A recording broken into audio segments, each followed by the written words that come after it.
I'm on the road to recovery with Jason Otterbeck here in Selden, Long Island.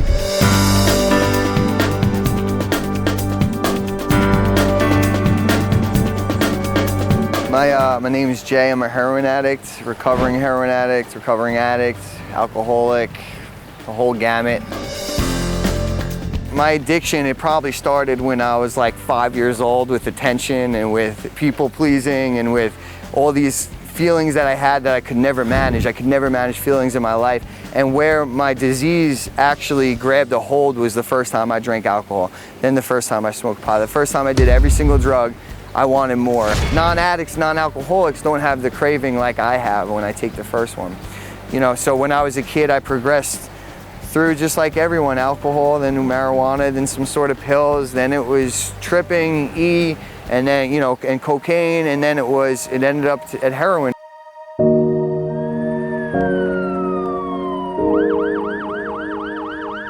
My best friend passed away, and I remember the next day I was like, he shot dope, he passed away, and I just wanted to see what took him. I didn't have any pills. My friend had heroin, he had needles, and I just did it. And I remember he told me, he said, "You know this is gonna be the end of your life." And I said, "Yup." I just lived like I was gonna die in a week, and I didn't care who you were, what you know, if you cared about me or if you were a good person. I just was just not a good guy to be around. I had nowhere to go, I had no cell phone, I had no money, I had a backpack full of drugs, and I was like, this is all I need. I could stay warm, I could stay high. And I kept pouring drugs into me, and I just couldn't get that feeling back. It was the first time in my life that drugs didn't work, because I know drugs are my solution to everything, and it wasn't even the solution anymore. So now I couldn't live another day with drugs, another day without it. And I remember I walked past my childhood home, and I could see through the window that there was like a happy family in that house that I used to live in. And you know, I had nowhere to go. It was about 6 degrees. I had these Vans on. My feet were like icicles. And I ended up at an ATM right by where I grew up. I ended up sleeping in an ATM. You know, I slept out nights before, but this one was just the worst one. It was the coldest.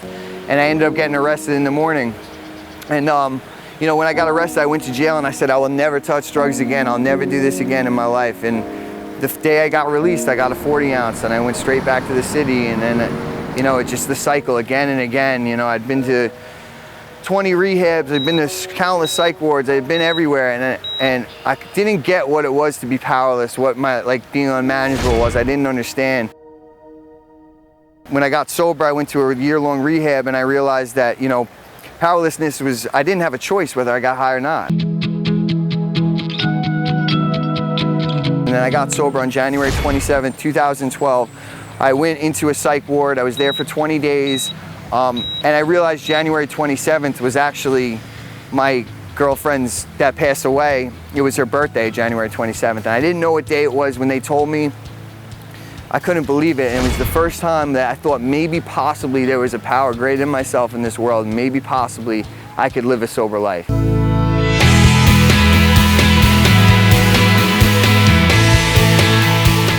know, I had to have this like blind faith of just, you know what, there's nothing else out there for me, and I might as well give this a shot.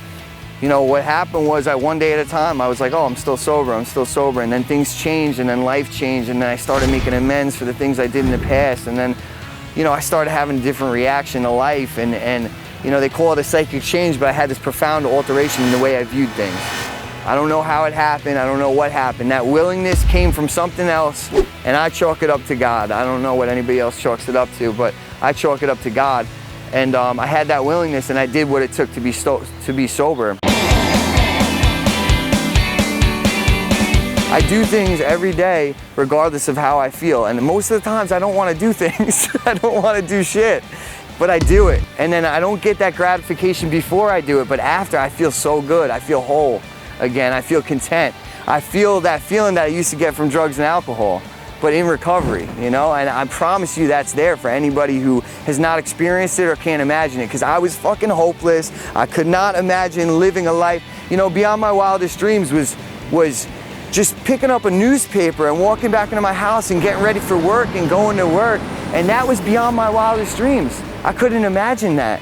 And today I have so much more. Like I have love, I have life, I have family, I have friends that I never thought I'd have. These people that would do anything for me, I'd do anything for them. So in my recovery, I ended up going to school for my CASAC, which is, alcohol substance abuse counseling. I'm an interventionist, outreach coordinator. I get people into treatment, I do interventions.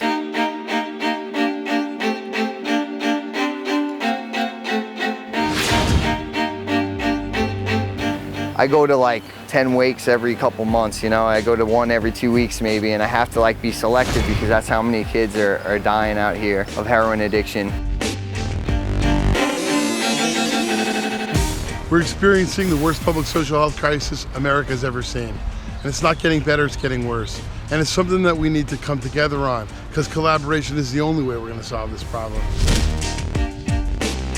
Don't think that you're gonna die like this, because you don't have to. Not one person has to die like this, and that's the truth. Because every day is a new day. I'm a drug addict, right? And I need a solution, right? Because drugs were my solution.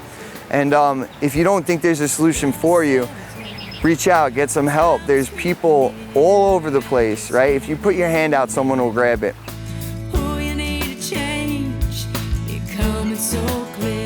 Thank you, Jay. You're one of my role models, one of my best friends, and I'm so glad I was able to share your story of recovery with the world. We'll see you on the next episode of On the Road to Recovery. I'm Michael DeLeon.